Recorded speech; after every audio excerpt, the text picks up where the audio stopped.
Cause yeah, I think we got what, 2 minutes? Something like that.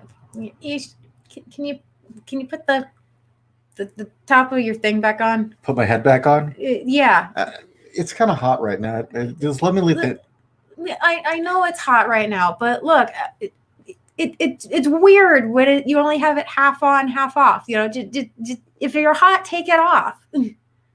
You want what? Well, I don't want to put the head on. We'll just. Then take the whole human suit off. It's weird. But I'm shorter if I don't wear the human suit. Well, we can put a high chair on. You know, come on. I'm 4 feet tall out of the human suit. We could give you a booster seat. Come on. No, look. No, it's hot. I don't want to wear the damn thing. Weird. It's creeping me out, dude. It's creepy. Oh shit. We're on. Wait, did you do that? Fuck you. Oh, Hey everyone, we're back. It's Editor and the Alien. For those of you who are just tuning in, I am your host, the Night Editor, Kat Rocha, and with me as always is J.Ishiro, Finney, author and alien wearing most of his human suit. Half his human suit. And we're back. We are back. You know, last time on Alien and the Editor, we reviewed a movie. We did. And it was an excellent movie, and you should go see it. It had color, and it had Nicolas Cage. And it was from outer space. Yes. But as always, she's reading your guys' comments. You start laughing. Is the alien bunny-shaped bunny suit? No, classic gray alien, big head, large almond-shaped eyes, black. 4 feet tall, not very impressive. And the bunny hop.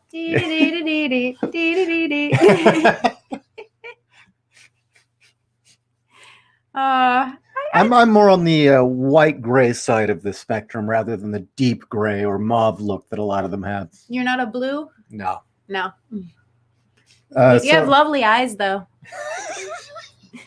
They're all pupil. They're all pupil. They look weird, though, when you blink. Actually, ironic. My eyes are really dark. Yeah, they are. They are mahogany. They almost look black. Yeah. It's sexy. Oh, he's turning red. Anyway, as always, you guys started asking us questions, and it led us way off track. So we decided to take a break, come back, and we will start tackling the subject matter that you led us towards. Yes. And essentially, it was kind of in the direction of role reversal and sexual violence. This should get us pulled real quick, or at least get a community strike. Oh, but we're not monetized. No. No, fuck them. We're not monetized. So, really... Real quick, Nicholas, yeah, that kind of is a Team 4-Star reference with mahogany. Oh, I miss them. Yeah. I miss when they were good. I have mourned their loss and have accepted it. I understand why they've moved on. I just wish the stuff that they were doing now was funny. Anyway, so what topic are we going to ignore today? Oh, we'll ignore all the topics. Well, what it started is we started talking about, once again, the ever-returning topic of female power and how generally the portrayals right now are thoroughly fucked. That feminism, as usual, is proving itself to be essentially vile and amoral, or at least morally bankrupt. Vile, amoral, and has absolutely nothing to do with empowerment, equality, or anything that it professes. It's all about give me special treatment, and what I especially want to do is treat you like shit. And as more and more feminists are affirmative actioned into positions where they can actually write books and make films that are forced on us in the public, we're seeing what they're really about, and really, we were right all along. Mm-hmm. They're vile cunts who just fuck them. Like hurting people. Yeah. No, fuck them. And what brought this about was talking about the Birds of Prey film. And essentially, they thought Harley was the hero. They still do. Yeah. They still, they're like, what was confusing people was the title Birds of Prey. We should just call it Harley instead. It's like, no, Harley is not a hero the way you are showing her to us. That is not a hero. The Timverse Harley, she's a tragic figure. I mean, that one episode where it was, the day in the life of Harley without Mr. J, her trying to live it normal and just things go horribly awry and it's really not her fault. That you could do an entire film on that one episode. That would work because at the end, you see how she's actually a good person. It's just things didn't go her way. Well, she's critically broken. Yeah, she is critically broken. And how she really doesn't belong in society, but that doesn't mean there isn't a good person there underneath. So is Elton in the room tonight? If you are, let me know. I think you would be vital to this discussion, Elton. But yeah, I mean, it's very interesting that as women are, or not even women, let's be feminists, are given more and more chances to put their vision to page or screen. It isn't a pretty sight. No, it's not. And if you notice, the more and more they get into positions, they get rid of people who tell them their ideas are shit, which they are. Get rid of people who are better than they are, and basically get rid of everybody who's not willing to suck their taint. And gee, they're shocked when nobody likes their shit. And it's interesting, again, how many films we've been seeing recently where the filmmaker thinks that their heroine is a heroine, when anyone sane sees it and says, that's the villain. Yeah. Well, you see how they act, you see what they do. It's like, why am I sympathizing with this person? And we've particularly been seeing a lot of that in horror. Oh, God, yeah. A lot of that in horror. I mean, what's interesting is if you make a comparison of a film that really is about a villain, A Clockwork Orange. Yeah. Alex is pure evil. Alex is an evil, vile person. But yet he's sympathetic. He's likable. And it's a story you want to follow. You don't approve of anything he's doing, but even he has a code and a reason of why he's doing it and what he thinks. And it's fascinating. Well, it's also, you have to have somebody that vile in order to show that what the other people are doing doesn't justify it. His actions don't justify what they're doing to him. Just because he is an awful, evil person doesn't mean it's okay to treat him the way that they are. And that oftentimes is the problem with a lot of these films, is that you do have an awful, vile, evil person, and we're being told what they're doing is justified by the actions of, oftentimes not even the people that they are doing it to. Just, society doesn't like them, and so therefore that's why it's okay for them to be evil, vile women. And it's like, no, that's not true. You're an evil, vile person. It's not justified. Hastings says, you don't understand, guys. Women are treated bad 1,000 years ago. So all female empowerment stories are acceptable, regardless of how cruel or outlandish they seem.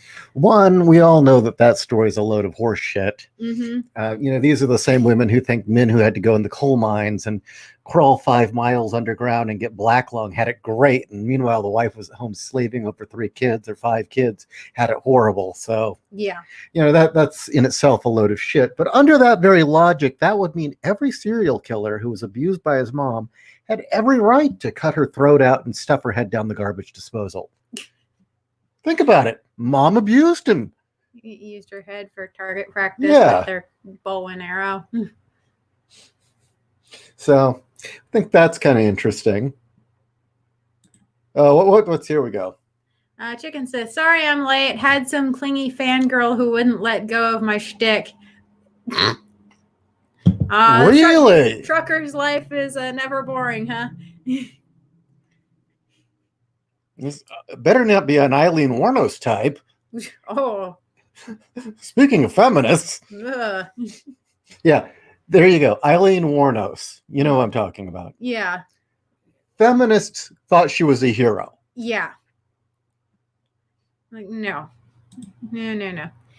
They made Harley Quinn into a hero because girls like her. So they decided to make her into a good role model, which killed what made her a likable character. I don't agree. I don't agree at all, actually. The way she was originally created, the way she was intended, and girls started liking her. Now, yes, these girls were often very damaged. I'm going to say that right now. But, girls related to Harley, the fact that she was a good soul, just extremely fucking damaged, and connecting herself with very damaged people who controlled her life because she didn't feel like she could control her own life. That was the original Harley. She was the perpetual ultimate battered girlfriend who kept going back. She was, whether she was going to Mr. J or she was going to Poison Ivy, she was constantly going back to those who abused her because that's what made her feel most comfortable. That's Harley. And I thought it was a very honest portrayal. And the girls who liked her and related to her, I think deep down they saw something honest in her in themselves. I never did. Quite frankly, Harley was never my favorite, but I liked the character for what she was. Tell me, Kat, who was your favorite in the Gotham verse? What, the women? Yeah, aside from, I know your favorite was what? Batman? Well, yeah, Batman. I mean, you kind of had a warm, certain feeling towards Batman. Yeah. Dude, if you were going to lust after someone as a teenage girl, that's not a bad one. Yeah. Yeah, the Timverse Batman. I liked Batman in many, many ways. After that, it was Huntress. Yeah. You seem to have a special spot for Huntress. I loved Huntress. I still do. She, I hate what they've done with her, but then again, I hate what they've done with everybody in the DCU. So, I can't really single her out. Harley was a damaged chick with daddy issues manipulated by the Joker. What wasn't acceptable to new writers and the femin. So they changed it to make her the manipulator and vile. Yes, exactly. And, I'll even say this. With the Telltale stories, I was actually really into the Telltale stories. I loved what they were doing with the Joker, but I was really hoping that they would nut up and have it at the end that the Joker would snap and pull out his dick and beat the living crap out of Harley. With his dick? Yes. And say, you know think what? He's really hung that big? Yes. Okay. I believe Batman could probably... Pinstripes hide it. I could believe Batman having a dick big enough to beat someone to death with it. Joker, I kind of get the pencil sense off of him. No. Why do you think he's got that big old boomstick? No, seriously. It's like a balloon animal. They were acting like John was subservient to Harley, and I was totally waiting for him to snap and hit a limit break and totally, show her, no, I'm in charge, bitch, and go from there. Because the way he was playing it, you totally could see that nice boy, but deranged play was exactly that, just play. And they never nutted up and they never delivered that. And that was a wasted opportunity.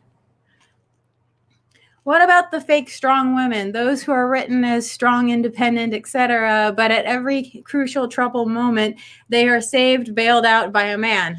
I think that's kind of a reflection of real feminists, because how many videos have we seen gone around where a woman's on a subway and some weirdo's harassing her, or, a woman's in a difficult situation in public and she hits something, her car tire goes out or something unfortunate happens, and the video gets posted to the internet, and the first thing all the women say, what? And not a single man stopped to help her or defend her. Yeah, welcome to being a man, bitch. No one helps you. Exactly. No, I am tired of being told that a woman is strong and capable when nothing she does shows that. Like you said, somebody always comes at the last minute to bail her out or save her or give her a way out. That does absolutely nothing to tell me that this person is capable and worthy of my respect. No, fuck that shit.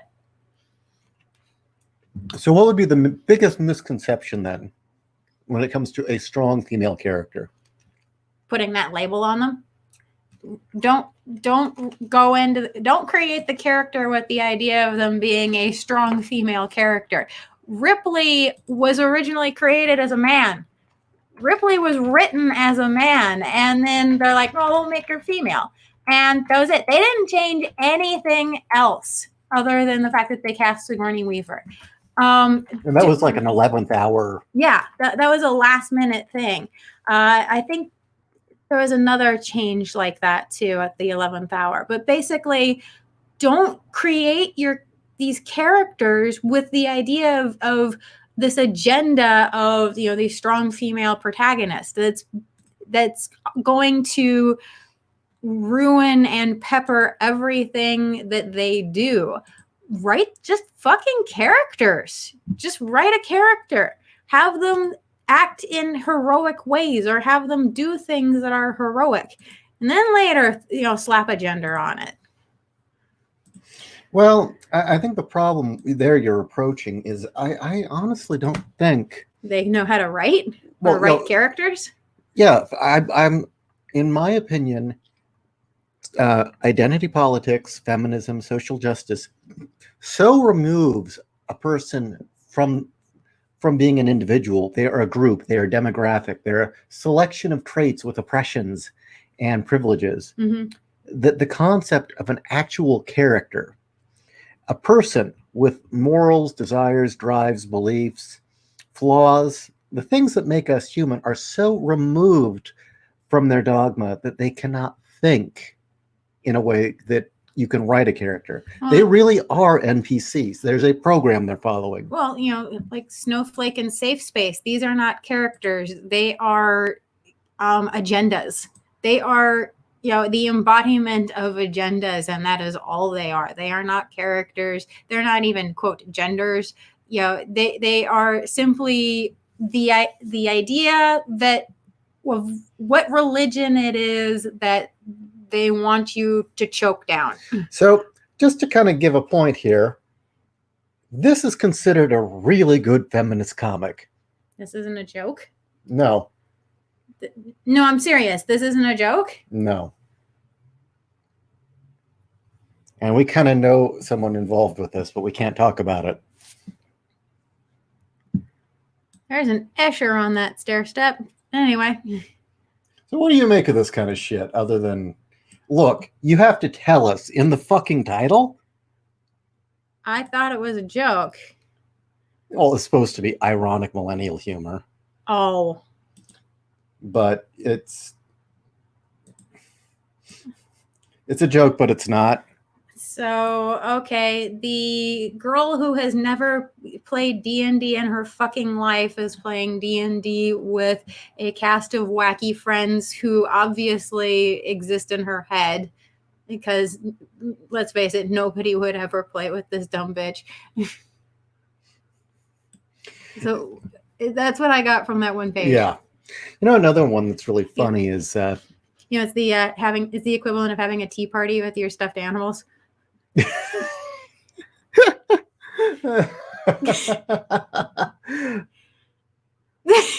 I just derail you? Yeah, I'm lost. I was gonna say stuff. It's completely gone.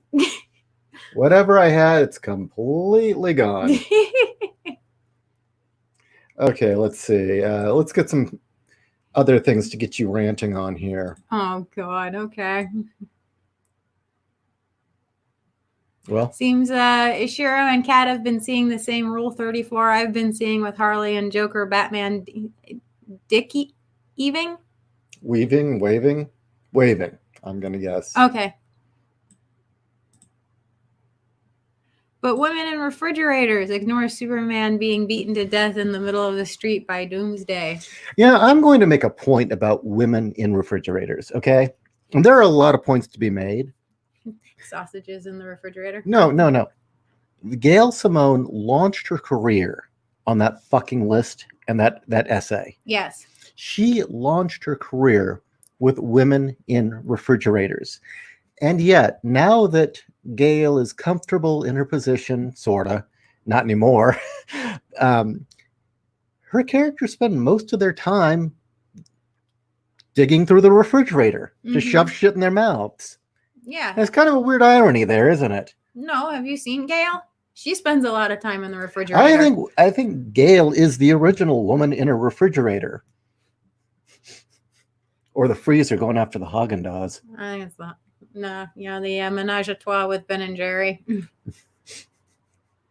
think it's the dicks in the fridge she's looking for. I'm empowered and fulfilled now, so here's a thread about my crippling depression. Modern female characters and the women who write them. Also, only fan cam girls.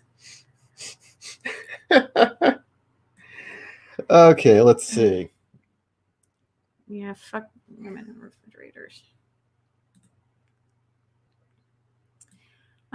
Dude, what is this Erica Henderson shit we are looking at? Exactly. You nailed it. Shit. Yes, that is exactly what that is. So on the notion of role reversal and violence, we've seen a lot of attempts at role reversal. And I really do think that's what a lot of these, we're going to shove a female in Iron Man's role. We're going to shove a female in, everyone's job, essentially. And then you see what these women think male heroes are. And they have no concept of what a hero is. What they write are these very narcissistic, selfish, cruel individuals who are essentially your archetypical villain. Have you noticed that? Yeah. No, this is not new, though. It's totally not new. That's always been my problem with role reversals. It's not a true role reversal. No, it's not. As an example, God, please forgive me, guys, if you correct me if I'm wrong, because it's been a long ass time, and they used to run these two shows back to back, so that's why I'm getting it confused. But I just remember the female version of The Crow and the female version of Highlander. The problem is that the Highlander one is, I think, called Highlander the Raven. And that's the other reason why I'm getting the two of them confused. But they're pretty much the same show. I thought it was Highlander the Dyke haircut. Well, that too. But the problem with it is that she's not a hero. She actually is a criminal. She's a thief and a pickpocket. And she's constantly mustache twirling, trying to break the fucking law. I think it's Highlander, trying to break the law. And the cop that, she's kind of has this tit for tat love affair with, but not, is constantly trying to catch her. But the point of the show is that our quote hero, our rogue, who is supposed to be the thief with a heart of gold, she doesn't have a heart of gold. She actually sucks at being a thief. She's got a heart of coal. Yeah, she's kind of a bitch, and she's constantly being caught or constantly being putting herself into positions where she's going to get her skinny ass beat, and the cop, has to come and save her ass. And that's been a problem with a lot of role reversals. This constant, the female version, we are told, is just as good as the male counterpart, but they never actually do it. They never actually achieve anything even remotely as cool, because she's never put into a position where she's actually get tested like our male heroes are. Well, seeing all these affirmative action quota hires where they've essentially taken a man's job and fired the dude and given the role to a woman, which essentially is a job she never earned. Yeah. Fame she never earned, a costume she never earned. What's interesting is when these characters are put in to the roles of Iron Man and Thor and, you name it, right?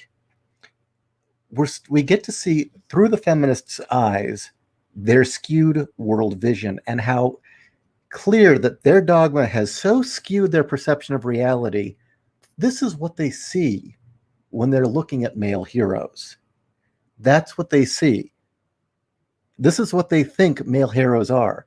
never realizing that what makes a male hero a hero is he has to fight for it, he has to struggle, he has to sacrifice, and most importantly, he has to live up to a code and a moral virtue.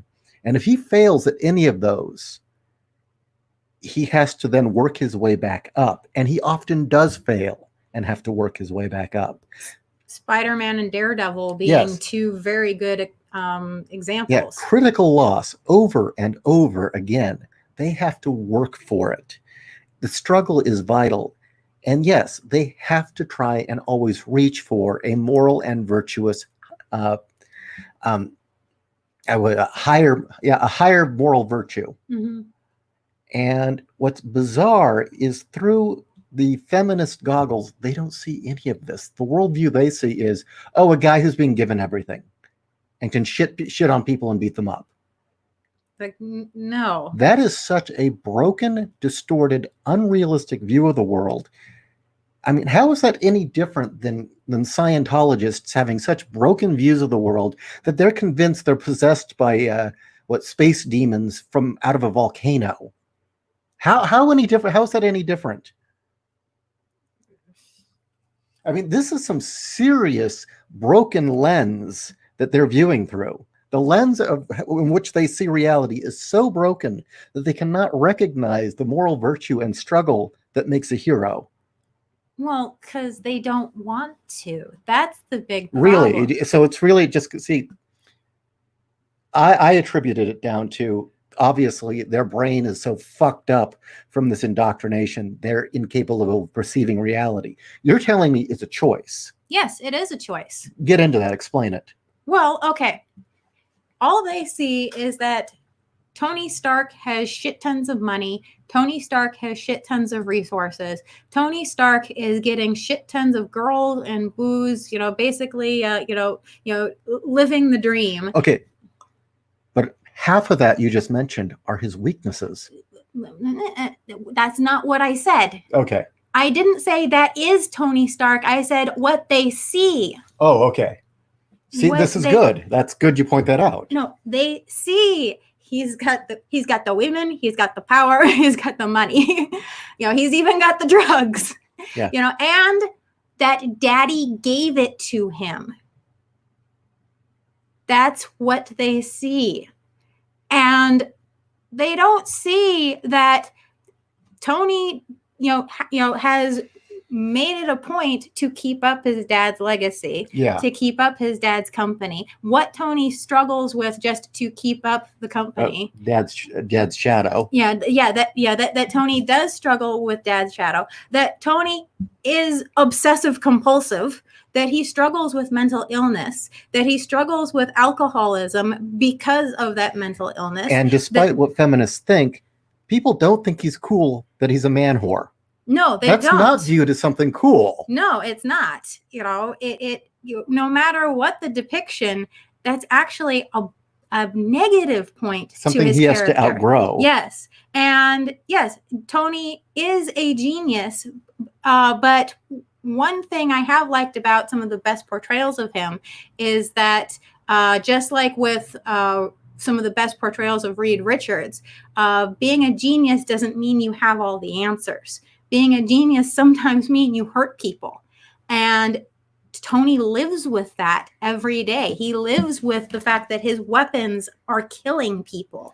And he is fighting every day for a better world. And he lives with the fact that he recognizes that unfortunately sacrifices have to be made. And he feels like he needs to make those decisions. That is his cross to bear. That is his burden. I seriously doubt Riri would ever, in her wildest dreams, even comprehend the idea of sacrificing anything and everything. Well, Riri is a murderous psychopath. Exactly. All they see is, again, the fame, the power, and the money, and building cool shit. That's all they fucking see. Riri is a terrible person. The Riri we were given is worse than Dr. Doom. She is worse than Dr. Doom. Yes, he is a psychopath, Actually, no, he's not a psychopath. He's a sociopathic, sociopath, narcissistic megalomaniac. Yes, but with a savior complex. Yeah, in his idea, he is, he is ruling Latveria the best way possible. Yeah, because it is under his iron fist that his people are enjoying his rule. That's wrong, but he truly believes that he is doing the right thing. Again, at least when he's written well. And again, Tony, he recognizes that he has these hard decisions. That's the thing. He has hard decisions where there is no right answer. There is just a bunch of wrong answers, and he picks the one that's the least wrong, and that is his burden. That's Riri doesn't understand that. That's what I liked about the first two Iron Man films, and I felt that after those two films, it got further and further away from what made those movies good. Mm-hmm. Was the fact that, especially the first, but the second one too, is it made a point of showing of being right or moral or virtuous sometimes does require you to hurt people. Mm-hmm. And that is really a tough thing. One thing that I've encountered many times in my life is the choice between being liked and doing what's right are not the same thing. No, they're not. And often it wins you being the asshole of the year award.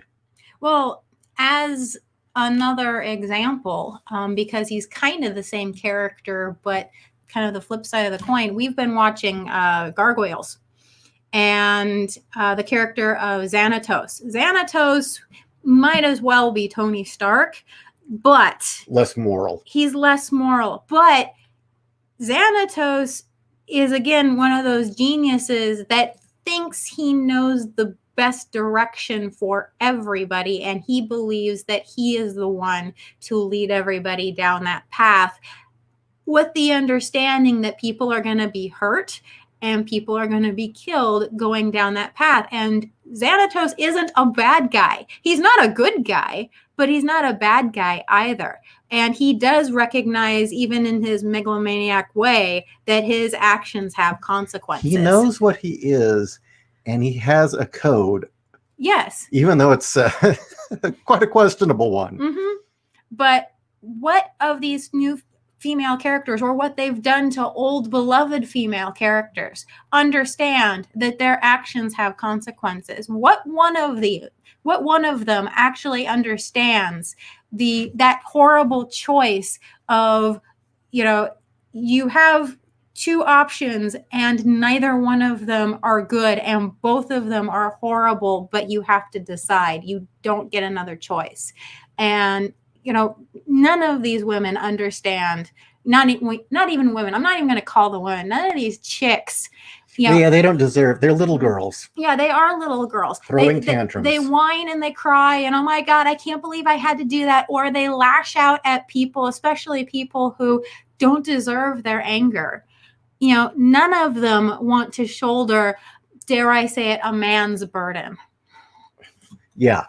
Well, that's been made clear over and over again in day-to-day reality, too. I mean, now here we are in 2020, and, women have never had more rights than in any point in history. Mm-hmm.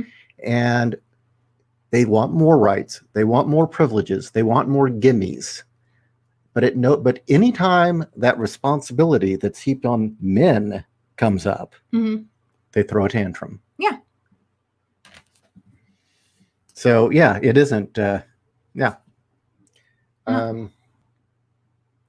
Okay. It was frightening to think what these people wish to do if they could make sure that the world could bend to their desires. Because of that, they can't protect anything, only change.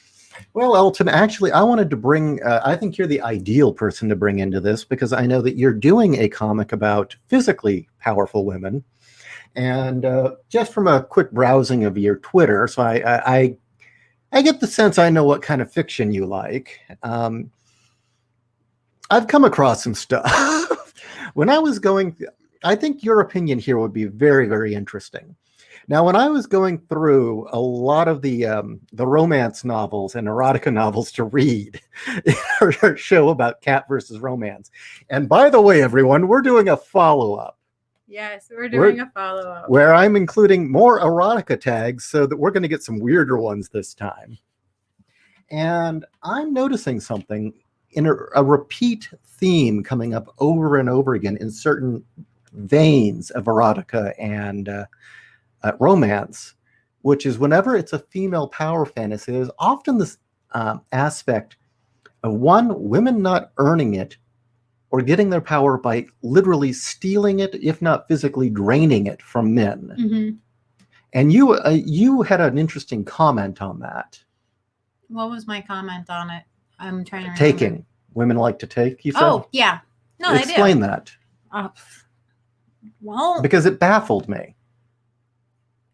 Exactly that. A lot of females like the idea of taking from somebody else and having it for themselves, not earning or working for it.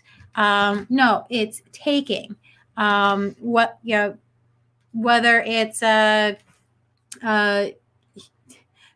stealing money from their husbands, they get a little extra cash every week if they're a quote kept woman. If it's taking a coworker's prospects, or taking an opportunity away from a coworker so that they or another woman, specifically another woman, getting prospects, getting clients, getting whatever. It's the idea of taking away from somebody else so that they have it all to themselves. And one of the things I kept coming across, I taking another woman's man. Yeah. Oh, well, yeah. That, of course, that was universal. Yeah. That was universal. Taking another woman's man or another man's money and running off with a better man. Mm-hmm.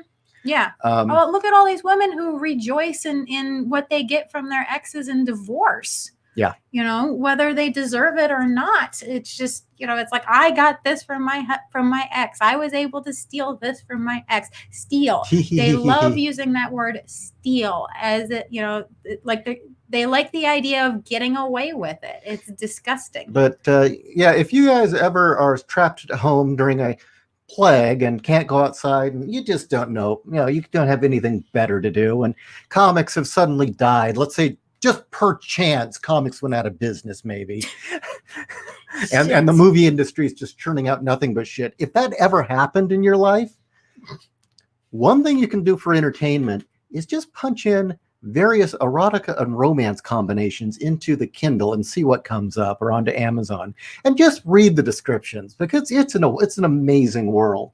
Dinosaur porn, that was all the spanking porn. Yeah, oh yeah, spanking, romance spanking. That was a whole genre.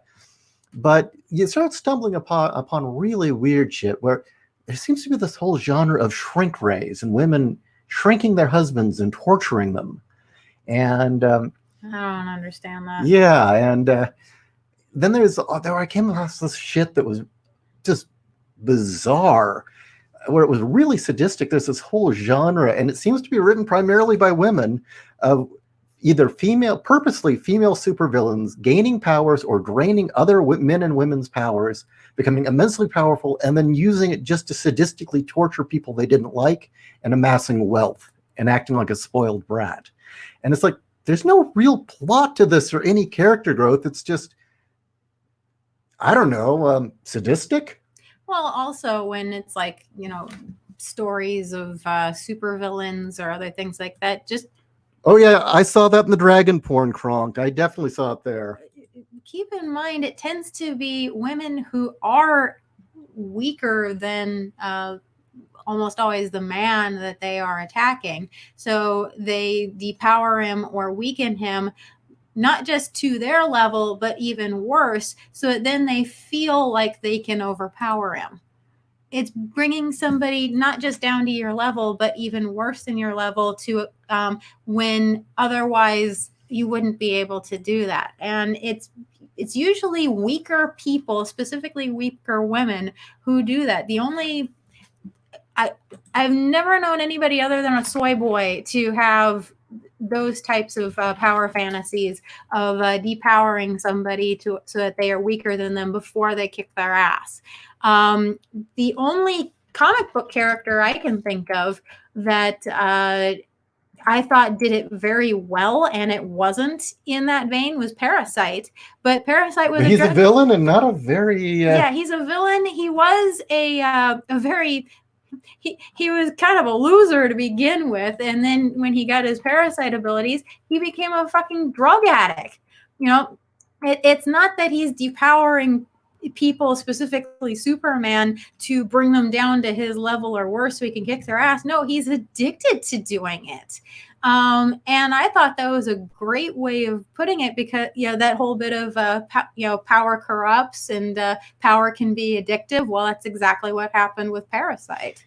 And I've noticed that phrase being used a lot. Power corrupts ultimately. Mm-hmm. And up front, I see this a lot. And when I was going through that kept coming up. Mm-hmm. I'm up front. That phrase seems to be used a lot by people who want an excuse. Are weak people? Yeah.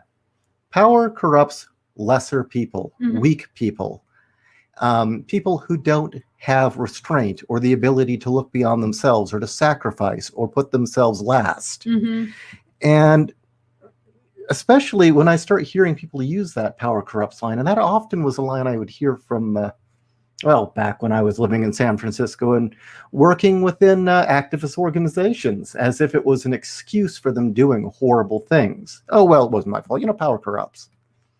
No, They actually did flat out use that. Oh, yeah, excuse. Because they were, it's not my fault. I was given power. It's like, well, then maybe you should be given power, you little baby. The amount of theft, embezzling, labor exploitation that was going on in those activist organizations. And so I can't be blamed. I was, power corrupts. It's like, no, you're just a piece of shit. I'm like, well, then maybe you shouldn't be given the power if you can't handle it. Okay, so I asked his opinion. So let's see what our buddy Elton says. It's not only sadistic, but in a way, a childish way to get control over others.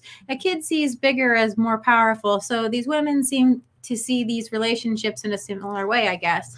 Yeah, I don't remember the name, but another thing that I kept seeing over and over again was some novel that all the feminists were just going gaga over. And I wish The Handmaid's Tale? Yeah, that's their famous favorite romance novel. Yes, exactly. Yeah, it's when they're all fantasizing about in their bedrooms. They're all getting wet over? I'm not kidding. I know you're not. I'm not kidding at all. I know you're not. The fact that you can buy those outfits for sex suppliers or whatever the hell, what is it, sex toy companies, mm-hmm. Just proves it. But no, another one that I kept coming across was this feminist book that Margaret Atwood was promoting. It was supposed to be sci-fi, and it was something about somebody else brought her up too, actually. And earlier. It was this novel about how one day every woman in the world is given the power to kill any man with just a touch, and the power differential makes the world a better utopia. And it's just apparently just one long sadistic turning men to slaves and it being good and women loving this shit. Yeah, and I bet none of those women are either married or in happy marriages. Yeah. So I don't know. It's a real... Here's your Margaret Atwood and your two cats. And yet we're told time and time again, women are more gentle and more peaceful and would... Well, that's the whole thing. We are told this about women. We are told this about this female character. We are told this. We are told fucking everything. Yeah. We're never shown. Why? Because they can't fucking deliver. It's not real. They don't know how. No. Yeah, most of the, look at all these Antifa protests. The first person to actually throw a punch or a bottle is usually a woman. And then the guy jumps in front of her to take the hit. From my viewing, I've watched a lot of videos. You've watched a lot of videos. From what I saw, I thought it was 50-50 between a soy boy who's showing off. Oh, yeah, that's too. A lot of soy boys will do it too. Yeah. You know what else is pretty funny about those? Is usually the moment the woman gets punched in the face, she starts screaming, "Oh, how dare you," or police. Yeah. And usually it's after she's just been beating the ever-living crap out of the poor guy, and he finally just turns around and cold cocks her. So, yeah, it's... I don't know. if there was ever a time to reaffirm the need for female virtue, I think this is it. I think it's more, reaffirm, yes. Hold up all of those women who, actually are, shield maidens or good mothers, who epitomize, You want the woman who can sit next to you and hand you the parts as you assemble that AR-15 in the dark. I want the woman who can assemble the AR-15 just in general. Yeah, of course. No, she gets the shotgun. That too. And I want the woman who wants to be the mother to her children. Yeah. I am sick of these women who say, well, it's my right to have a baby, but it's like, okay, fine. It's your, if you want to have a baby, sure. But you got to raise that child too. It's like having a puppy. It's a responsibility. And just how many women don't think that it's their responsibility? They hate that word responsibility. It's their fucking responsibility to make sure that that child is provided for, has a good home, has a father, and has an education. Well, if it's her body and her choice, wouldn't it be her fault for spreading those legs for a guy who's going to walk out? Wouldn't it be her fault then, her choice for being for having a baby in a situation that is completely untenable? Or how dare you judge her? It's her right to do what she wants with her baby. Oh, okay. So it's her baby, her choice. It doesn't matter if she wants to abort it 10 years after it was born. That's not a joke. I know it's not.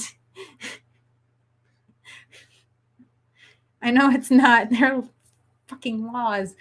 So let's see. Wow, we've been ranting for 46 minutes. So yeah. So do you think before we move on to something else or call it a night? Oh wow. Do women who said that also drown that child as well? Yeah. No, they usually leave it on the doorstep, and it's our tax dollars who have to take care of the poor kid. I remember a while back there was a quiz to find out what side of the Force people would most likely be. It turned out most women are rated most likely to be Sith, and men were always Jedi. I remember that test. Oh, that must have gone over great. Actually, all the females I knew were crowing at the idea. They liked the idea of being Sith. Of course. Oh, Jesus. So, yeah, is there any way, can you put some sort of a nice ending on this? On this particular topic? Yeah, well, if you could give the Jerry Springer final statement, or what was it he called at the end of the show? Where he would give that monologue where he'd try and sum up the show and put some sort of sanity in? I didn't watch Jerry Springer. Why? It was hilarious. Because I was at school? Well, they showed it at midnight. I couldn't watch it at midnight. Oh, okay. My mom had the TV. Oh, yeah, okay. All right, well, yeah, give it the Jerry Springer wrap up. Well, how would you wrap this up? This particular topic? Yeah. Well, I think I'm preaching to the choir when I say bitches don't understand what it means to be a good and moral person. And if you want equality, you have to understand that your actions have consequences. Write that for your characters and actually show it. Don't tell us. I think one particular trend is that most artists who look to empower female characters physically tend to be male. I think it is a way to show to what we see as the one thing they would need. Well, yeah, I would agree that I think we're seeing better strong female heroes and women with actual strength, be it physical or moral, because I would say ultimately any functional, sane man with a backbone and a self-esteem and any sort of moral fiber, that's the kind of woman he would want. I mean, really, what kind of sane man would want a whore or some psychopath floozy who thinks that, okay, I can shoot out as many babies as I want and run off with your money? Mm-hmm. And so, yeah, I think that the reason we're seeing so many great female characters being produced by men is because I honestly think we're seeing a subconscious need appear in our art because we're obviously not finding it in our society. When was the last great female role model we saw come around? Role model? Yeah. I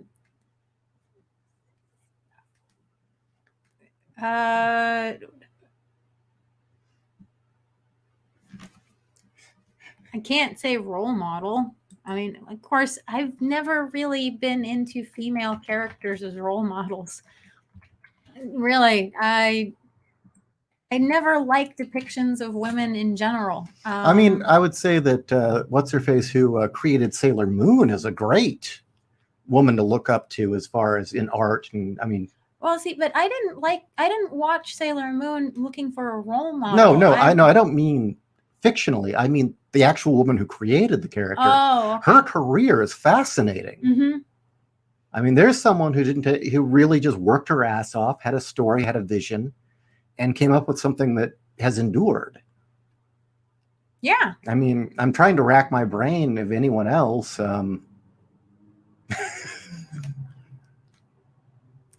Margaret Thatcher, maybe? I mean, she had a lot of flaws, but she did save Britain. Well, she's yet another person who was kind of good and bad. Well, she understood. She understood consequence. She understood hard decisions, and though her ideas were very flawed, she genuinely thought she was doing the best she could for her country. I think she was doing the best she could, and I mean, she did literally save the country. I mean. Yeah. They were on the verge of collapse. They were, there was a legit chance of a socialist takeover. Soros had crashed their economy. People were working, 3 days a week. Trash was piling up in the streets. Gangs were roving. I mean, they were on the brink. Irish terrorists running amok. She's kind of a Nixon figure in that way, that she achieved a lot of really great things, but then she also did a lot of rotten things. But that's human, right? Yeah, it's just, she had tough decisions to make, and some of them were not the best, and people did get hurt, but she also saved a lot of people.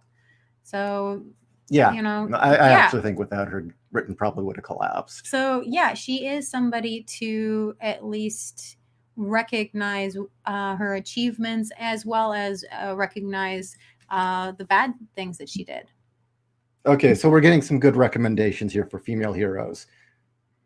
Marie Curie? Now, this is sad because look how far back in history you had to reach. Yeah. That kind of hurts, though, right? Don't forget Rumiko Takahashi. Okay, I'm going to be a cretin and not know who that is. I don't either, so don't feel bad. And so... Naoko... This is why I said the chick who did Sailor Moon. Yeah. Look, again, don't let my middle name fool you. Don't even ask me to pronounce that. Yeah, so her husband's interesting too. What'd she do? Or he do, sorry. Oh, okay. Yeah, okay. Oh, Clamp. Yeah, Clamp's great. Mm-hmm. Joan of Arc. How about Adrienne Barbeau? Adrienne Barbeau. Adrienne Barbeau is awesome. Adrienne Barbeau is very awesome. What's that one actress who... Hey, I'm with you, Sting. Bayonetta. Yeah. What's that one actress who also was an inventor? I don't remember what her name is. Oh, yeah. Hold on. Talk. Say stuff. I'll find out. What do you want me to say? Oh, just keep ranting. They like to hear you rant. Okay. Well, what do you want out of female characters? Well, that's the problem, is I don't want female characters. I hate female characters. Yes, I said it. I hate female characters. Unless it's Big Barda? Barda is not a female character. I see. Barda, is a character who is a woman. And Barda has flaws. Barda has a lot of flaws. They just happen to be flaws that I relate to, one being her anger issues, or her penchant for putting her fist through something. Hedy Lamarr, there you go. Yeah, she's definitely. Yeah. No, I'm weird. I've never been the girl to look up to other female characters. I've never been that person. I've looked up to characters in general, Batman being one of them. Because let's face it, if you're going to look up to anybody, you're going to look up If you to can't Batman. be yourself, be Batman. Exactly. Or when I was really young and I had a lot of female characters force fed at me. The ones that I liked, it didn't even register to me that they were female. I just liked the character, like Rainbow Bright. Yes, I really liked Rainbow Bright, but it didn't hit me that Rainbow Bright was female. She was just the hero with a horse. I mean, that's just goddamn awesome. Kat, can't women be a good role model with flaws? Yes, exactly. Well, that's the problem right now. What we're being given there, these are women who supposedly don't have flaws. No, you need to have flaws. Like I'd watch Thundercats. Panthro was my man, as well as Mum Ra. I don't know. Panthro kind of disturbed me. He always made me think of a really, really creepy Dom. No, he was the tech guy. He was always the one who was fixing things and building stuff. I was just annoyed. Yeah, with that bondage harness you wore. I don't know. See, I was 4. Oh yeah, okay. I didn't see bondage harness. I saw cool spikes on a guy who built things like my dad did. It just bugged me that Panthro never got out of the lair. And then Mum Ra, because Mum Ra was awesome. So I tended to gravitate towards the male characters because the male characters were the ones who were doing all the cooler shit, had the cooler adventures, and yes, had to make the harder question, had to make the harder decisions and reaped the rewards and were in positions of authority. I understood at a very early age that you needed to have both. I don't think a lot of women did, though. Yeah. So somebody Hastings mentioned Piccolo. I love Piccolo. Piccolo is awesome, but Piccolo also understood sacrifice.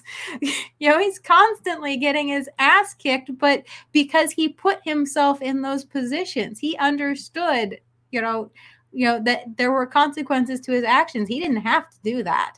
And that's why Piccolo is awesome. Kat was from Compton, right? More street cred than Riri Williams. Actually, Inglewood. So I'm not quite as hardcore as Compton, but, Inglewood up to no good, yo. And, well, during the riots, the fires were right outside. Yeah. Half a block away, they set fire to this mini mall with a restaurant. And we had my mom and I had to flee because of that. So my grandfather's still there. My grandfather's still in Inglewood. Jeez. Yeah. Ouch. Yeah. That he's where they've got the bulletproof Carl's Jr. where you can't go inside, and they've got like the bank teller bulletproof Lazy Susan to get your food. Jesus. I'm sorry. I really, really don't like visiting your grandfather's place. Yeah, no, I'm with you. I mean, I'm always worried we're going to walk out and the car will be gone. Does it make it better that it's better now than it was like 10 years ago? Now that they're building the new stadium? I guess. I don't know. I still feel like whenever we went there that we were going to come outside afterwards and the car would be gone, or that it'd be up on blocks and the tires and the hood would be removed. I would have been worried about that too, but luckily, since my grandparents are a legacy of the neighborhood, the surrounding neighbors looked out for them. They've scared off and I think beat the crap out of would-be burglars in the past. So as long as you're in their driveway, you're okay. Just don't park out on the street. Anyway. So, we've ranted for a bit. We've been on for another hour, believe it or not. We've got a nice audience of 47 people, which is good for us. Mm-hmm. And since you're all here, I'm sure that the 47 of you are probably our more regular listeners, Mhm. our most hardcore listeners, probably the wonderful listeners that we should thank for allowing us to get the subscription so we could be doing this broadcast tonight. Yes, thank you all so very much. If you've noticed, we're not counting down. In fact, this is our second broadcast for the day, and that is because of all of you who contributed to our Subscribe Star. So thank you very Yeah, much. there would be no way we could manage this broadcast because we'd have to spare the hours and kind of ration them out week by week. But now that we've got the subscription, we can stay on until you're sick of us. Yeah.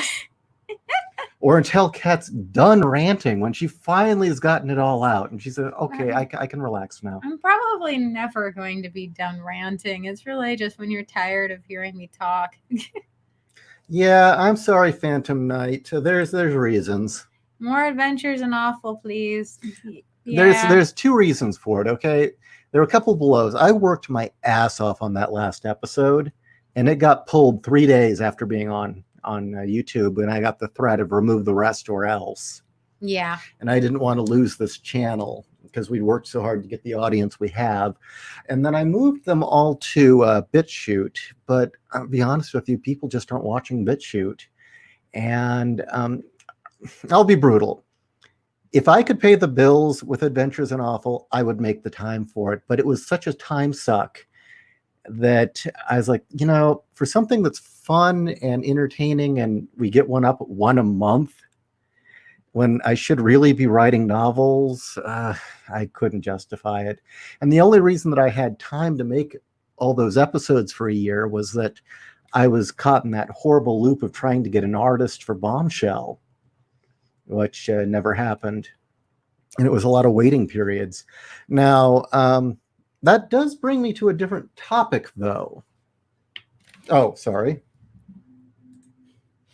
Hey, Stiggs, just make sure not to say that Brian is a man. Don't say that Brian is actually a man, okay? Do not say that Brian is actually a man. No, we will not say that Brian is actually a man because he's not a man. He's a pussy. I don't know who this Brian Vegetable person is you're talking about. I've never heard of Brian Vegetable, but no. He sounds like a vegetable to me. No, he wants to get rid of his vegetable. Yeah, has Brian afforded getting that vegetable removed? I don't know. Carrotectomy? I'm not sure that baby carrot's really going to be noticeable anyway. Well, it's Easter. We can always get a little bunny. I think the money would be better spent on electrolysis for that face. Ouch. But anyway, since you're all here and you're listening, we got vulgar.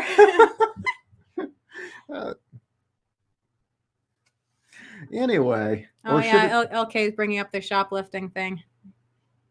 You know what? I'm going to need a little more coffee for this. I'm going to let me catch my breath. You talk to them. Okay. Dinner should be ready. Okay, I'll get you a bowl if it's ready. Oh, thank you. Yes, I made dinner. I have an Instant Pot. It is my second best friend. I love the Instant Pot. Not that I don't like cooking traditionally, but I love the Instant Pot. Wolf Media 10. Oh, please, y'all. Always vulgar. We love you for it. Oh, good. Because quite frankly, I'm kind of giddy and a little punchy, and I probably need to get some food, which means some weird-ass shit's probably going to come out of my mouth. So y'all are along for the ride. Oh, my God. Yes, the creator of Kim and Kim. I do not want to give this person the credit of the word creator because they did not create jack shit. They just took some other person's better, much more entertaining title and slapped their own on it. Oh my God. If I wish I had seen Dirty Pair before doing the Kim and Kim episode. I really, truly wish I had seen Dirty Pair because I knew Kim and Kim was ripping off of something. I just didn't know what. And then Ishii found Dirty Pair on YouTube the other night. Holy fuck. It just, oh my God. It just, I don't think Brian has a original bone in their body. I mean, Teenage Wasteland. One thing, don't remind me of a good song in the middle of your crappy cartoon. I'm just going to tell you right. The fact that you're saying Brian. Yeah. This is probably going to get us a community strike. I'm not saying the last name. Oh, okay. Yeah, it's Brian Vegetable or Mag's. No, I'm saying Brian.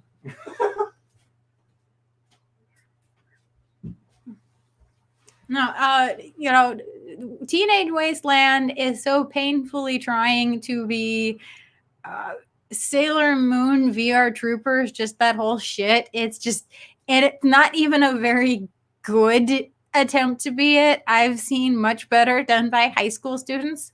And then you have a Vacant Queen. Oh my God, can you be any more trying to be Star Wars Fifth Element, just 10 times better sci-fi stories? I don't know. Vagrant Queen really seems to be the right fit for the kind of trash Sci-Fi Channel runs. Oh, Vacant Queen? Yeah. Yeah. No, I agree. And, then you had Kim and Kim, where it's like, look, just why not just call it, Dirty Pair, fanfic? Seriously. Dirty Pair with one dick? Yeah, exactly. Don't even pretend to be anything but. Ishi brought me dinner, so I'm sorry. I'm a little hungry, so I may eat well with my mouth open. I can't even talk right now. Shit.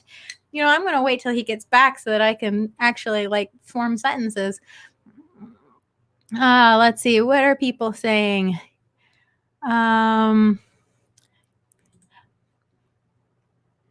Studio, he is great. I don't know how he gets Empowered published. I think Empowered is self-published, or at least it used to be. If you're talking the Empowered, I think you are, with the girl with the magic latex outfit that disappears. That's a total, I'm going to be generous and say a nod to Honey Cutie and not a ripoff. Honey Cutie actually is a very entertaining anime for those of you who haven't seen it yet.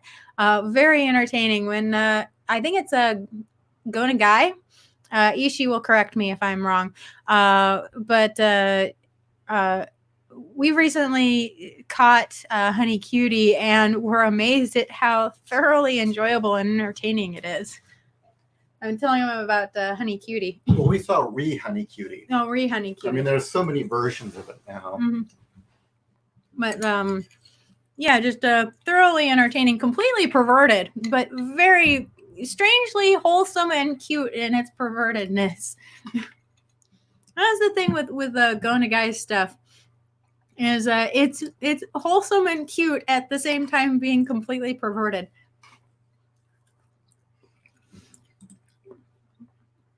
Cutie honey, thank you, Phantom. Well, the problem is depending on which translation you get. Yeah, I mean, I always knew it as Honey Cutie.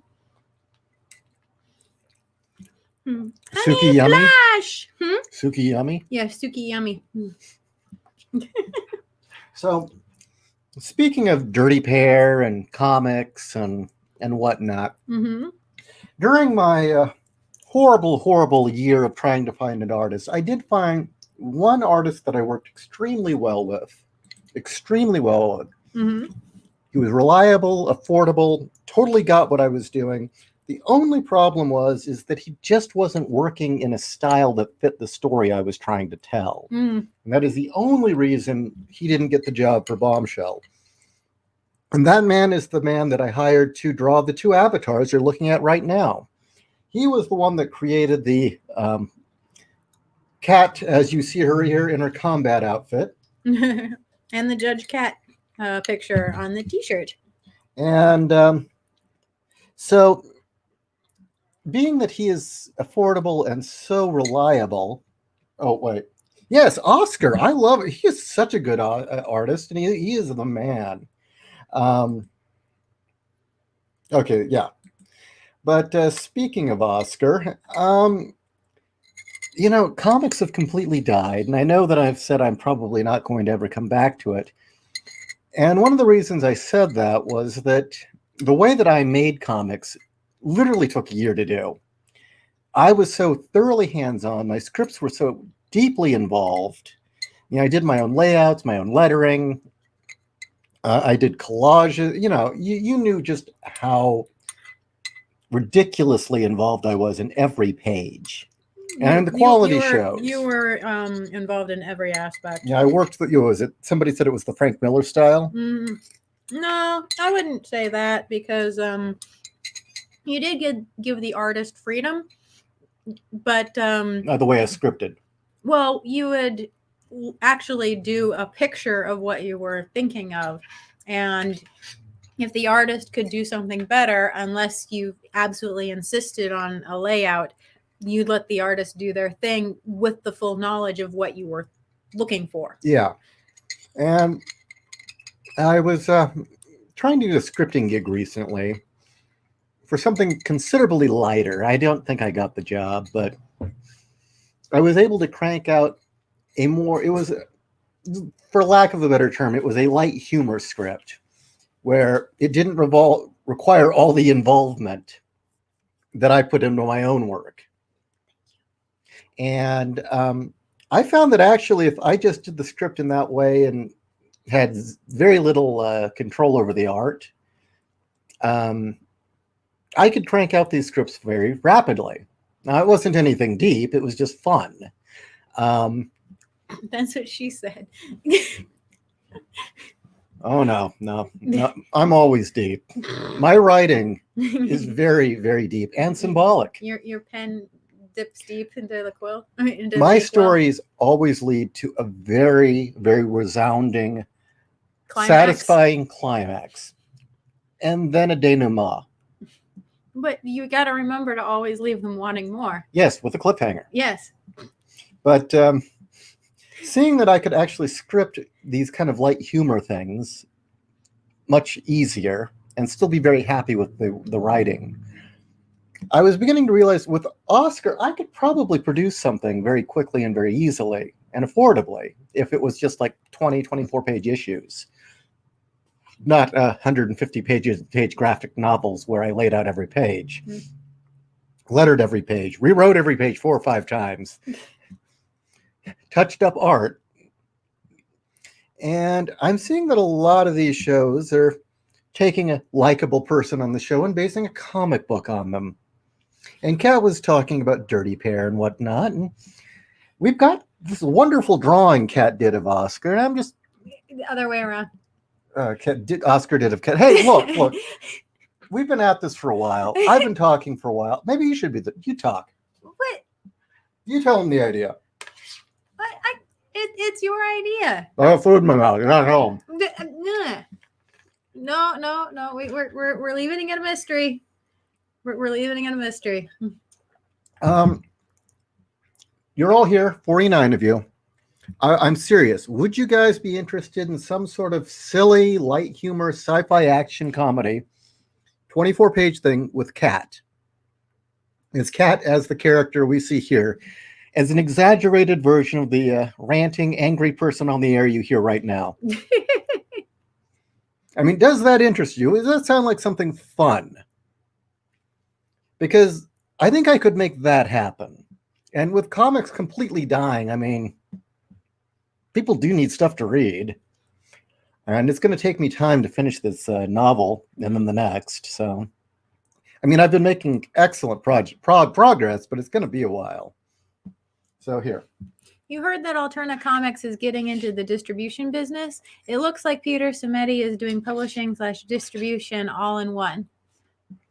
I did actually reach out to Samedi. So when did you do that? A month or 2 ago. Maybe you should do it again. Okay. He's inundated with tons of email. No, he got back to me. What did he say? He said that I believe he said, now maybe things have changed because the environment has changed, but at the time he's distributing his books. Oh, only his books? Yeah. Which, I can't knock him for that. So he wouldn't be all that interested in, say, distributing our stuff then? I asked.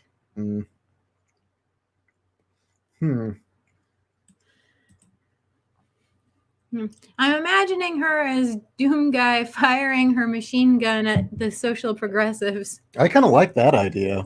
Dude, I'd be Doom Guy. I look exactly the same, but I got tits. Yeah.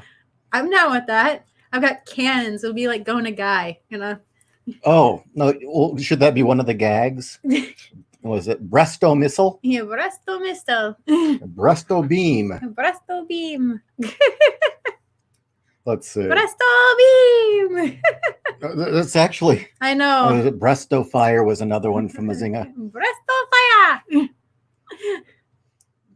You know, it's actually, you hear it and it's hilarious to hear because on the translation it says chest beam. Chest beam. And it's like, no, he's saying bresto. No, that is very much so breast. And it was funny was she was when Athena, the translation said chest missile. Yeah. You hear her yell, Opie missile. Opie missile. Wow. Yeah, would you have Opie missiles? Yes, I would have Opie missiles. But I'm not going to have the lovely attack from Kekko Common. No. Only I get that. Yes. Only me. That's only for me. Okay, and then think of the crossover possibilities with Rags or Carly Vanders, or put Kat in an issue of Cyberfrog. I don't know. I kind of want to stay away from the Cyberfrog mess. Yeah. There's so much. I'm not licking that toad. I don't want to step in the minefield. No. I'll just steer clear of the minefield. Although Bragg sounds fun. Not sure who Carly Vanders is. Sorry. We've really been out of the loop on that when everyone started hating each other. We just kind of left. Yeah. So I have no idea what's going on right now with that. I just know I got lost on who and what, and I felt like I was back in high school with everybody hating on each other. So it's just, I'm removing myself. She would be Cat Crash, the Doom Gal. I love it. Presto Fire or Kitty Flash. I don't know. Would you be okay with that? What, Kitty Flash? Yeah. What? That's her changing clothes. Yeah, but all her clothes explode off her and she's nude for a second, and then the new clothes. Yeah, but it's usually you get like a solar flare. Oh, a light? You mean a lens flare? Or a lens flare? Yeah. Well, that would be cool. And yeah, it's kind of sexy. I don't know, Wolf 10 Media. You say rip and tear until it's done. I'm thinking more like rip, tear, it's all in the mind. I don't know. Kick, punch, it's all in the mind. Cat attack, go now. Bresto beam. I'm glad everybody knows that reference. That's great. Titty beam, okay. Titty beam.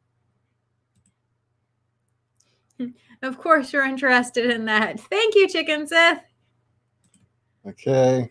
Carly is the new character from Tim Lim's new book, Carmen America. It's a great fun book. Oh, I'll have to look into that. Cool. Yeah, I feel bad for Tim. He seems to have had a rough go of it. I at one point tried to hire him, but he was way out of my league as price goes. Of course, he's like crazy in demand. Well, for a good reason. Oh, yeah. Let's see. Well, we'll skip the first part. Let's say the rest. If you want the real deal for the guest artist for a bit in a cat comic with Go Nagai references, look for Trish Ipungi. Okay, I'll write that name down. Yeah, I think that's actually the best way to put it. It would be somewhere along Go Nagai humor. Yeah. And what, Dirty Pair? Yeah. Not quite. I would say definitely honey cutie honey. Maybe a little with Kekko Common, but not quite that far. Not to you. Not to me. Other people, sure. Yeah, other people, but I love the school, the Satan's Toenail. Yeah, I love that. Let's see. The Cat Smasher. I've got smashers. Okay, let's see. Man, we're getting comments rapidly here. Tim and Mark are crushing it on producing comics right now. I bet they are. I should look into that. Mm-hmm. Yeah, as I said, I think the last thing I got was Battle Maiden Knuckle Bomb, and that was about it. I'm still waiting for my copy of Doc's or a Professor's book. But yeah, then it's just, let's see. And there's some other stuff that we never got, but let's not go there. Let's stay happy. Well, I think one thing is because we moved, so I think it might have gotten lost in the mail. Oh, and tell me, she opens her chest and blasts the city block wide. My Opie beams have destroyed whole cities. Yes. Now, would we have a Guyver reference? We'd have to. As someone pointed out, it's kind of become the meme of the show. Yes. Owen and Guyver. Actually, I think really we should just have Owen show up as the Guyver. Yeah. You can make some insistent about it. When are you going to mention Guyver? We love you, Owen. We love you, Owen. You're like Better Off Dead where the paper boy's stalking him. $2. Give me $10. Just $2. Okay. Well, we're already getting ideas here. Yeah. But yeah, something that just kind of played on all the various humor in the show. And so I would have the Millicent outfit I've got on my avatar.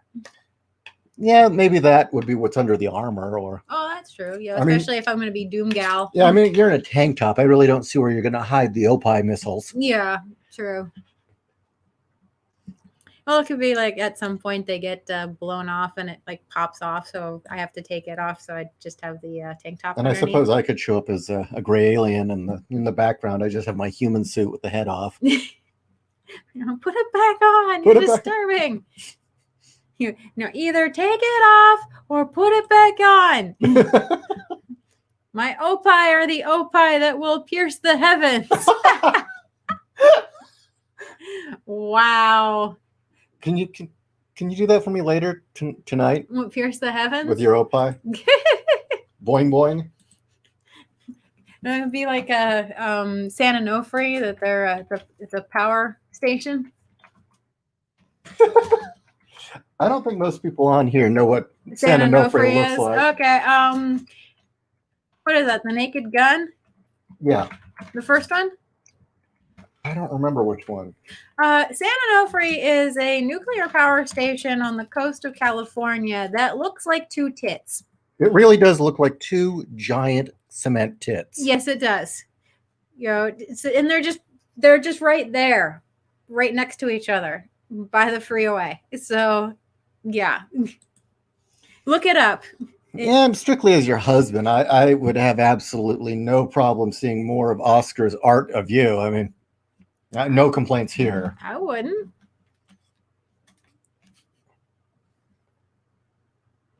Oh yeah, absolutely. Unqualified Comics. I'd hire Oscar. He's really the only person I'm going to work with right now. Mm-hmm. I mean, well, okay, the guy that I got doing Machine Child, but he doesn't do comics. No, but his work's amazing. Oh Jesus, that guy's talented. I wish he did do comics, honestly. Okay, somebody had recommended another artist, and I lost it in the chat. All right, well, talk while I listen. Well, there's Comic Vixens covers, interesting artists. Oh, villains. Sorry. Okay. Well, I don't know. I'm running out of steam here. That's okay. I think I'm getting to that point where I'm grinning for no reason. Oh, that's good. Then that oh no. That will encourage comments. Is that one of my tells? Oh yeah. Oh shit. Why did I say that then? So you're starting to grin. Yeah, for no reason. I'm like the Joker. I just can't stop. Let's see. Yeah, Ishi's taking notes here from what you guys are putting up. Sorry. I know this is suddenly riveting listening here. Yeah, let's see. I'm sorry. I'm trying to find. Oh. Uh-oh, you're yawning. Okay, we need to get her started on a topic. Well, seriously. I didn't have a good night's sleep. Is Kronk in the room? Kronk. cat versus reality, that can be taken out of context. That I don't know what that means. That's not a good thing, is it? From Chicken Sith. Mm. I hope it's a good thing, Chicken Sith. Okay, here we go. You to get a cute, sexy robots pinup of a cat for the cover. As long as I'm not in that weird, like 3/4 ass and tits shot, I'm good. A Dolly Parton tribute. Dolly Parton's awesome. Well, okay, I'm gonna kind of brag here. I think Cat's actually bigger than Dolly Parton, to be honest with you. Actually, not to brag, I think I am too. Actually, I know you are. I think the Of course, she's also really short and small, so yeah. So it's they all look ginormous on her. But no, you're considerably bigger than her, from what it's I all understand. proportions. Yes, considering I am 5'7", you know. And what, she's 5'1" or something like that? Yeah. Yours are probably as big as her head. Yeah, I think. Okay, I am a firm believer that unless you are like insanely ginormous and have never lifted anything heavier than air in your entire life, you know, there's no such thing as back problems or girls falling over because of their tit size. And I believe it's Melina Velba has definitely reinforced that, because she is tiny and her tits are huge and she is beautiful and she's never had a back problem in her entire fucking life. What it was is we had come across, when you were first kind of coming to, fuck it, why not? Yeah, Let's just keep going down the really, really personal shit. Yeah, why not? I don't care. Okay. When I met Kat, and you were pretty young, you were still coming to terms with your monsters on your chest. Yeah. I mean, there was weight and other things you had to tackle as well, which weren't helping. I'm just gonna say it right now, guys. I'm a 32 double H. Okay, I've got H bombs on my chest, so you know the bomb tits is not a joke. Okay. And now that you, sorry, what was I talking about? You were talking about when we were first dating. I'm sorry, you legitimately derailed me there, just me thinking about that.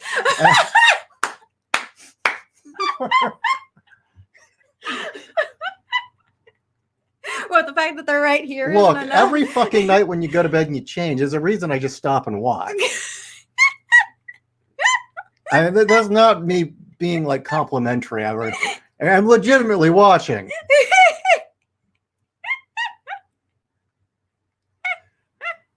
So, you know, I picture that, and it's like, yeah. Anyway, so when we were first kind of getting together, and she was coming to terms with the fact that she had a rack and that they were still growing at the time. Yeah. Yeah, these things didn't stop till I was in my 20s. Yeah, I mean, I always hear puberty stops at, 16, 18, some shit like that? Something like that. No, not, well, of course, you were a late bloomer. Yeah, I was. You didn't stop till 25. Yeah. But anyway, when she was coming to terms with it, and what? No, it's just the comments from Bar One is hilarious. Make her laugh, guys. Remember, every time Kat laughs, the mountains themselves rumble. They do, actually. And she was coming to terms with it, and you know, her mother put all sorts of weird ideas in her head, which didn't help. And we were looking at various busty models. It was on pinup files, I think. Yeah. Which is really some good stuff. I mean, it's a website that really tries to recapture the classic age of 40s, 50s pinups. Very wholesome stuff. But there was one model, a Welsh girl named Lorna Morgan, who at the time was about the size you were. She then got pregnant and apparently ballooned into a breast monster, but to like a triple J. Jesus. Holy fuck. And she's like short. That kid's ruined for life. I mean, she's like, what, 5'4" or something. I mean, you're 5'7", so. And we were going through interviews about that specifically because you wanted, okay, well, what bras does this woman wear? Which is where you started learning where to buy bras and where to order them. And when we came across that interview about back problems, and she just said, what was it?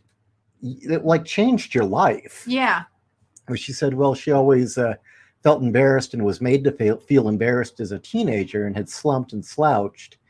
And when she started getting comfortable with herself and standing up tall, all the back problems went away with posture and exercise. Mm-hmm. And that kind of changed your life, as I recall. Pretty much, yeah. And then we came across Melina Velba, and you read her interviews. And her first line was, with her, it says, her first two questions is, yes, they're real. No, they don't hurt. No, my back doesn't hurt. Yeah. And, she rides a Harley and. Yeah, that was kind of your hero for a while. Mm-hmm. Oh, there you go. There was a female role model. Yeah. Melina Velba, chemical engineer, internet Tata model, mm-hmm. biker, and ginormous Tatas. Yeah. With nothing to hide. With nothing to hide and arrogant as hell. No apologies. Yeah, no apologies. Just, she's awesome. So, anyway. I'm trying to write a story about 2 kids and I need to do research, but I'm afraid that the government that's watching my phone will get the wrong idea. Any advice? Well, it all depends on the kids. Actually, I would say talk to William Hastings. He's one of our co-hosts on the Writers' Room. William is currently writing. I'm not calling it YA. I'm going to call it a book about 2 teenagers. It's solid fantasy. Yeah, it's solid fantasy where our protagonists happen to be young. But William used to work with kids, and so he can answer a lot of your questions. And it never hurts just to sit down, and when you're doing a lot of searches like me, or thermonuclear devices, bioweapons, electron microscopes and how they work, best knife fighting techniques, doesn't hurt every once in a while just to type in, I'm a writer, CIA or NSA. Yeah. This is purely research, and just punch it into the search engine and then just keep going. Look, I am a writer. The comic should start with you hunting down Tom King. Only name him Tom Queen, and he's a skinny drug dealer with mommy issues. I thought his name was because there's no T in him. Queen? Yeah. Queen. But in Dolly's defense, A, we never heard Kat sing, and B, Kat doesn't know Burt Reynolds. No, I don't know Burt Reynolds, and I could sing, but I don't know if you want me to. Melina is gorgeous. In my smut days, her and Vivir were my jam. Jesus Christ. Vivir is like, is that even real? Could such a human being exist? Did you show me Vivir? Yeah, remember when you wanted Morpheus to draw you an avatar? And that was the picture you picked her. Oh, okay, her. Yeah. You said, yeah, that's my idealized form. That was my final form. Yeah. Was your joke. Yeah, she's... You said, I want that, but with muscle. Yes. Let's see. Should we get Kat talking about knives and blades? Which ones in particular? You could talk about. You still don't have the one you want, which is a kukri. Yeah, I do have a kukri, but it's not the kukri that I want, and it's currently at my mom's house. So the kukri? Yeah. Really? I thought we grabbed it. No. It was overlooked? Or is your mom hiding it from you? My mom's hiding it from me. God damn it. No. What I really want is a folded daisho. I want the katana, the wakizashi, and the tanto. I want all 3. I want them all hand forged, and I want them all done at the same time, so it's a complete set. And I do want them done from Japan. And yes, I do realize it's going to be probably about $20,000. That was the last price. That was the last amount that I priced it at, and that was 10 years ago. So God knows now. But oh my God, I totally want it, and I know it'll totally be worth it. Well, we're going to actually have to sell a lot of books. Yeah. More than we're selling. I also want a Kopesh. I don't think we're going to get it with Amazon sales and no. and subscribe star donation. No, I'm probably gonna have to, just save up for that one. But I also want a Kopesh. I totally want a Kopesh. So why don't you tell them about some of the blades in your collection? Like the wedding blade. Oh, the wedding blade. Oh, okay. While you go and get liquid. Yeah. Okay. Where's your bowl? Oh, it's right there. Ah, the wedding blade. Now, this lovely man, this wonderful alien in a human suit, for my birthday, the first year we started dating, he knew I was into knives, so he bought for me a K-bar, a marine combat knife. Oh my God. I'm totally going to marry this man at that point. Because it's like, he gets me. He totally gets me.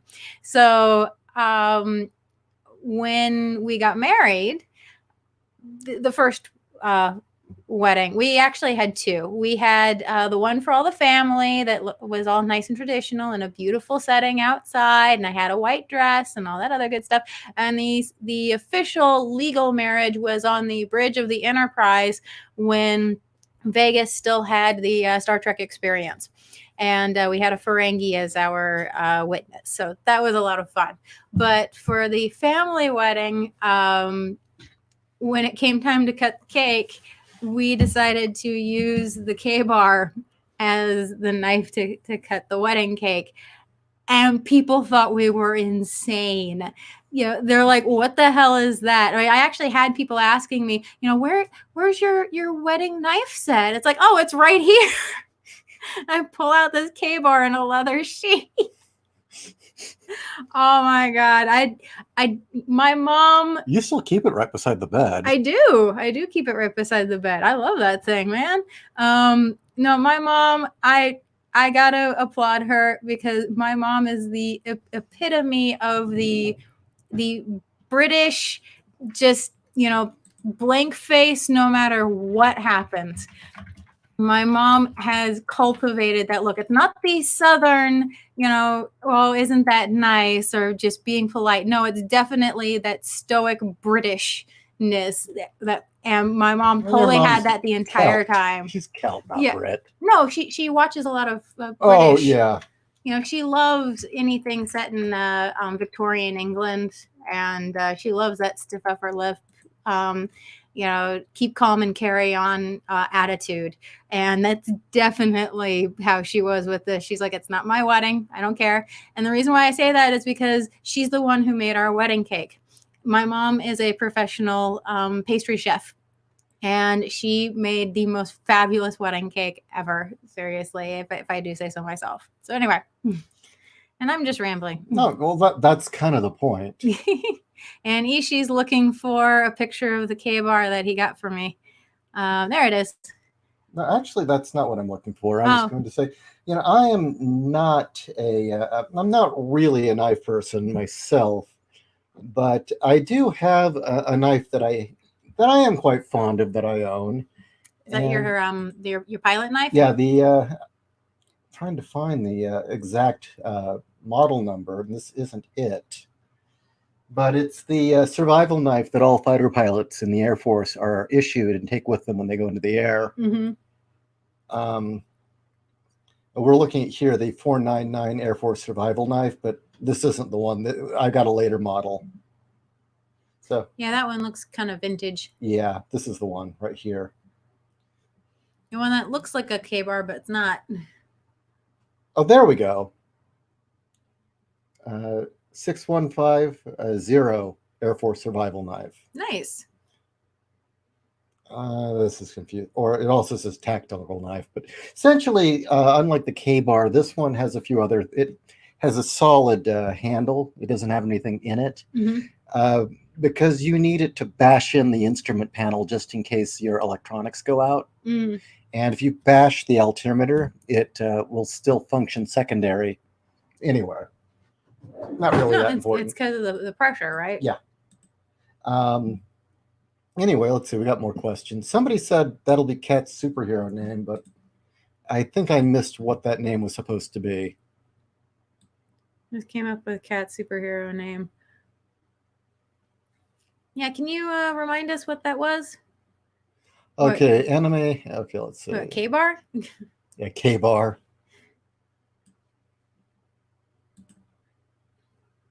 Finney family of professionals is a rarity these days. A wedding with swords and Star Trek. Damn, America is awesome. Damn straight.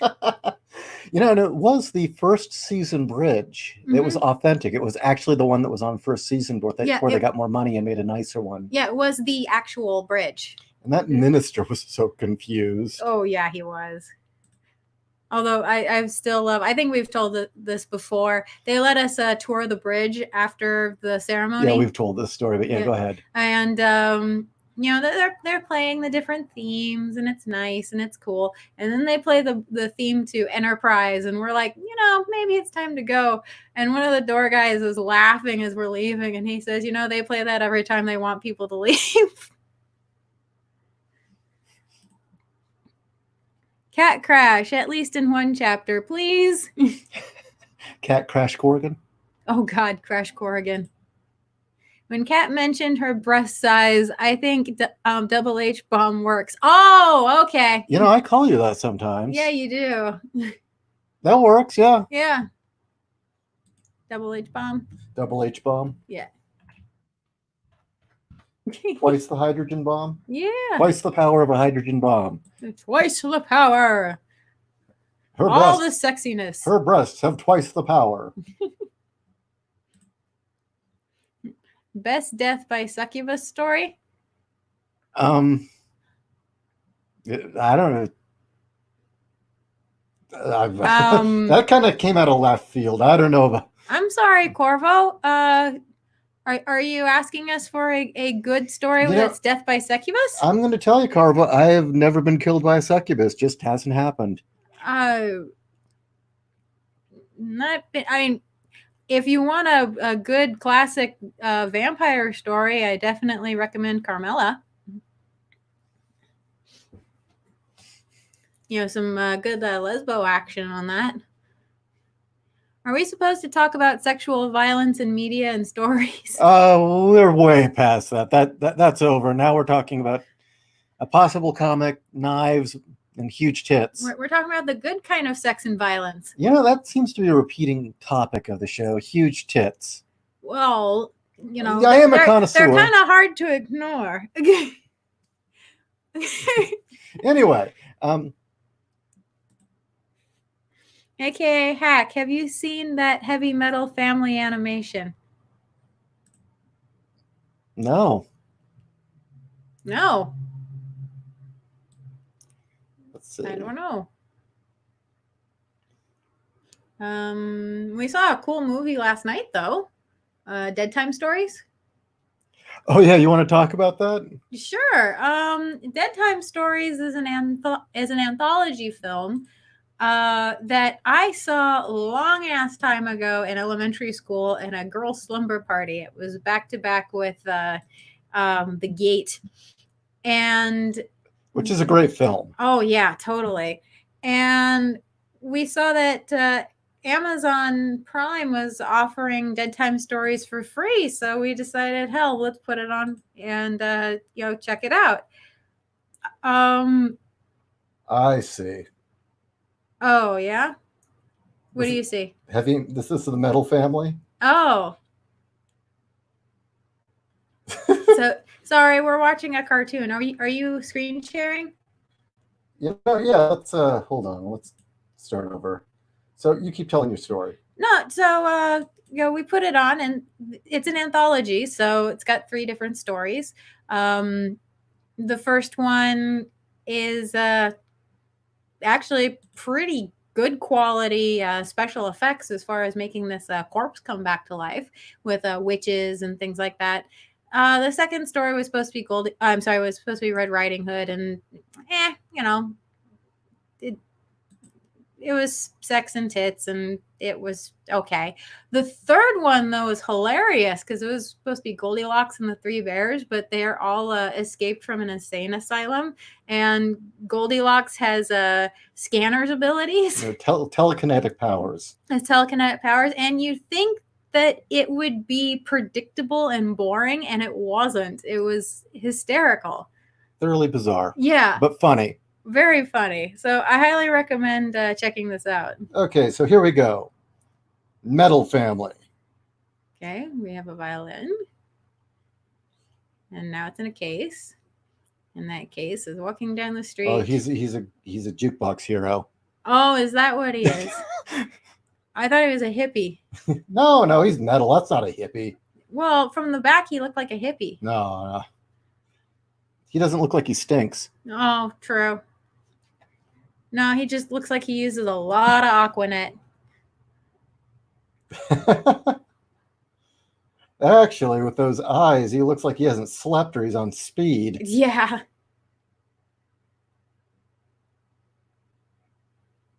Okay, yeah, this guy's dead. Yeah. This guy has absolutely nothing going on upstairs. None. He's running on autopilot if you didn't notice that.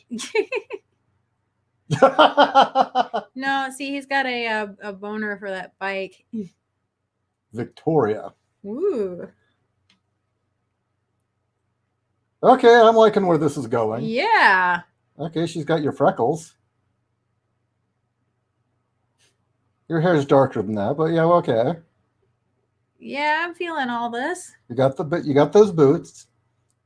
You never did get the leather jacket. You wanted it though. Oh, I did have it for a short time, but mine was more the Michael Knight jacket. No, you wanted the classic biker jacket. Yeah, no, I didn't get one of those. I had the Michael Knight jacket.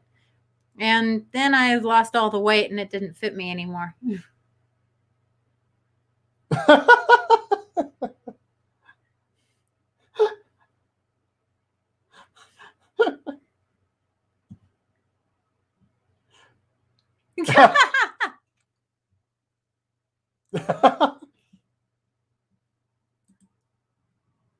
Wow. Of course, you'd also want a Harley, right? Or yeah, no, I don't want a Harley, unless it's a classic 1940s Harley, because I don't like the big bikes. I like the smaller squatter bikes, but I don't want a crotch rocket. There's actually a Honda I've been looking at. I think it's I forget which one it was. Oh, there we go. Oh. There's the H-bomb. Yep. The Irish H-bomb kicked in.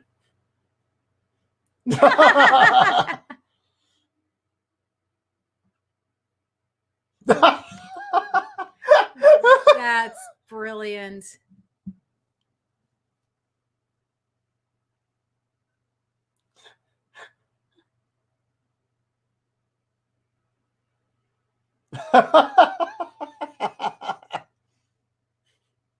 He is persistent. He is persistent. Is he going to woo her with his violin? Well, I don't think you're ever going to grow your hair out long enough to be a braid anymore. I don't want it in a braid. I hated my hair that long. It drove me up the wall. I really, like, the day I turned 18 and I chopped it all off, I decided I'd never go back. This is the longest it's been in, almost 20 years? Jesus, has it been that long? Yeah. Yeah, my hair being shoulder length is actually the longest it's been in almost 2 decades. I've got Ivy Valentine's hair right now. Well, you need it styled, but yeah. Yeah. No, right now I do need a haircut, but that's not going to happen for a while.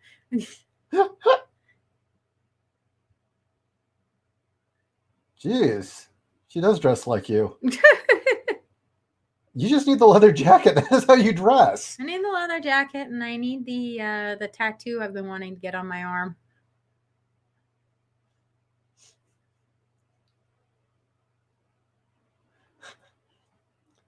You know, I am kind of impressed with the fact this is actually 3D, but it doesn't look it. This is good. This would be something I would like to learn to do. I mean, it's been a long time since I've tinkered with 3D, but I used to be really good at it. I really enjoyed doing 3D animation and modeling. You are very good at 3D.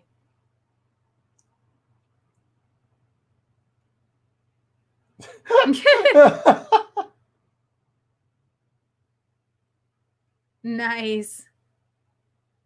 That was cute. That was very cute. Great suggestion.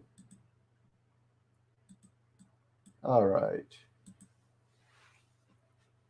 So let's see. Yeah. Um, Yamaha are the best bikes. You know, my brother and my dad agree with you. Both of them have their last two bikes were Yamahas. I still want this Honda, but that's okay. I would not turn down a Yamaha, and if they get one that I like, then yeah, maybe I'll switch. Better love story than Twilight. Just about anything's better than Twilight. And okay. that's how I met your mother. I'm wearing down here. I need to. I am too, actually. I'm having a great time. I think we're really. We started on kind of an angry, unpleasant topic where we got you to rant for a bit, and then we got on really fun topics, knives, your enormous knockers, our early days romancing. Yes, early days of knives and Star Trek. Knives, Star Trek. Yes. Looking at pictures of Lorna Morgan and Melina Velba together and showing you that no, you look good. See, there's nothing wrong with having monster cans. Don't let your crazy mom tell you any different. Shit. Don't let those other bitches around you try and make you feel awful. See, Gona Guy's right. Yeah, Gona Guy's right. But all right, we will be back. Yes, we very will, soon. We will most definitely be back. Thank you, Dandy Spike. And before you all I'm glad that you had fun. And before you all jump ship, one more thing. Monday or Tuesday, we're going to do a follow-up to Cat versus Romance. Oh, dear God. We had so much fun that I went and I found even weirder titles that were top sellers, including a few bizarre erotica. Tomorrow is Monday. Oh, so yeah, either tomorrow or Tuesday. Okay, cool. So yes, so stay tuned. We will let you know as soon as we know when we will be broadcasting. Thank you all again for spending the last 2 hours with us. This has been an absolute blast. We love doing these shows with you all. And again, thank you for supporting us on Subscribestar. That's how we were able to get the subscription with StreamYard. And we urge you to send us show topics. We love actually tackling things you suggest. Yes, please do. Please send us show topics either on either of our Twitter accounts or in the comments. Or in the comments here. In fact, that's a good place to do it is in the comments here. But also, we are approachable on Twitter. So thank you all again very much. We will be in touch and we'll be chatting again soon. Thank you.